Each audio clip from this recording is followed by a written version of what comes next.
اب آئیے، جو میں نے کہا تھا کہ دی موسٹ ریلیونٹ آج کے دور میں قرآن کی عظمت کیا ہے. پہلے یہ نوٹ کیجئے، حضور صلی اللہ علیہ وسلم کا اصل معجزہ قرآن ہے. کیا حضور صلی اللہ علیہ وسلم کو ید بیضا دیا گیا؟ کیا لاٹھی دی گئی جو سانپ بن جاتی تھی؟ کیا حضرت عیسیٰ کی طرح احیاء موتیٰ کا معجزہ دیا گیا؟ کیا حضرت عیسیٰ کی طرح خلق حیات کا معجزہ دیا گیا کہ گارے سے پرندہ بنایا، پھونک ماری، اڑتا ہوا پرندہ ہو گیا؟ یہ سارے معجزے حسی معجزے ہیں، حسی، جنہیں آنکھوں سے دیکھا جا سکتا ہے. جیسے حضرت صالح کی قوم کو ان کے مطالبے پر معجزہ دکھا دیا گیا، چٹان میں سے گابھن اونٹنی برآمد ہو گئی. ناقۃ اللہ، اللہ کی اونٹنی، آنکھوں نے دیکھا، آنکھوں کے سامنے ہوا. اس نوع کا صرف ایک معجزہ آتا ہے روایات میں حضور کا، اور وہ شق قمر ہے. لیکن معجزہ اصل کسی رسول کا وہ ہوتا ہے کہ جس پر وہ چیلنج کرے کہ آؤ مقابلہ کر لو، جیسے حضرت موسیٰ علیہ السلام نے جادوگروں سے مقابلہ کیا. حضور کو اس نوعیت کا معجزہ نہیں دیا، مانوی معجزہ دیا گیا. یہ دور اب کون سا تھا جبکہ انسانی فہم، انسانی سوچ، لیول آف کانشسنس یہ اونچا آ گیا تھا. وہ بچپنا دور ختم ہو گیا. بچپن میں کھلونے دے دیے جاتے ہیں، وہ حسی معجزات، اور پھر ان پر بھی کوئی ایمان نہیں لایا. کیا قوم صالح ایمان لائی اونٹنی کے معجزے پر؟ کیا آل فرعون ایمان لائے؟ 9 معجزے دکھائے ہیں حضرت موسیٰ علیہ السلام نے. یہ 2 تو پہلے تھے، 7 اور ہیں، کوئی ایمان نہیں لایا. آل فرعون میں سے کوئی ایمان نہیں لایا. حضور کا معجزہ قرآن ہے، اور چیلنج کیا ہے. اگر تم سمجھتے ہو یہ اللہ کا کلام نہیں، تم بھی ایسی کتاب بنا لاؤ. آؤ. پھر برسبیل تنزل کہا کتاب پوری نہیں بنا سکتے، 10 سورتیں بنا لاؤ. سورہ ہود میں اس کو بھی قبول نہیں کیا، چیلنج کسی نے قبول نہیں کیا. اتنی شرافت ان میں تھی. وہ قوم بہت بری تھی، لیکن ان کے اندر 2 وصف بہت اہم تھے. ایک تو یہ زبان دے دی ہے اب پیچھے نہیں ہٹنا، یہ وصف ان میں تھا. خود بھوکے رہ کر مہمان کو کھلانا ہے، یہ وصف ان میں تھا. اور یہ وصف بھی کہ کوئی جھوٹ موٹ کو کہتا لو جی میں نے بھی بنا دی ہے سورت، آؤ کر لو مقابلہ، کسی نے نہیں.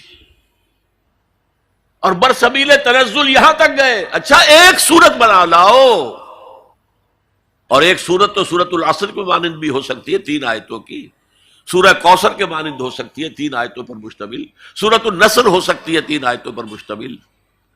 وَإِن كُنتُمْ فِي رَيْبٍ مِّمَّا نَزَّلْنَا عَلَىٰ عَبْدِنَا فَأْتُوا بِسُورَةٍ مِّن مِّثْلِهِ، اس جیسی کوئی ایک سورت بنا کر دے آؤ. فَإِن لَّمْ تَفْعَلُوا وَلَن تَفْعَلُوا، ذرا غور کیجئے جو چیلنج ہے.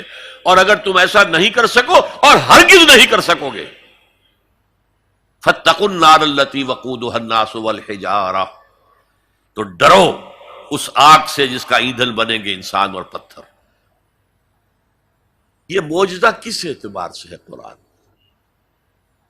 اولاً یہ معجزہ فصاحت اور بلاغت کے اعتبار سے تھا. اس میں عذوبت ہے، مٹھاس. حضرت لبید رضی اللہ تعالی عنہ سبع معلقہ کے آخری شاعر تھے. وہاں رواج کیا تھا، ہر سال بڑے میلے لگتے تھے اور ان کے اندر مشاعرے ہوتے تھے، اور شعراء اپنے اپنے قصائد پیش کرتے تھے. جس کا قصیدہ سب سے اعلیٰ شمار ہوتا تھا تمام شعراء اس کو سجدہ کرتے تھے. اور نمبر 2، ان کا قصیدہ بیت اللہ کے ساتھ لٹکا دیا جاتا تھا.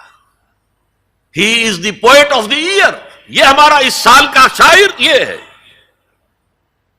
وہی 7 معلقات جو لٹکا دیے گئے تھے، انہی پر کتاب ہے سبع معلقہ. حضرت لبید آخری آدمی ہے، لیکن جب ایمان لے آئے شعر کہنے چھوڑ دیے. حضرت عمر نے فرمایا لبید اب آپ شعر نہیں کہتے.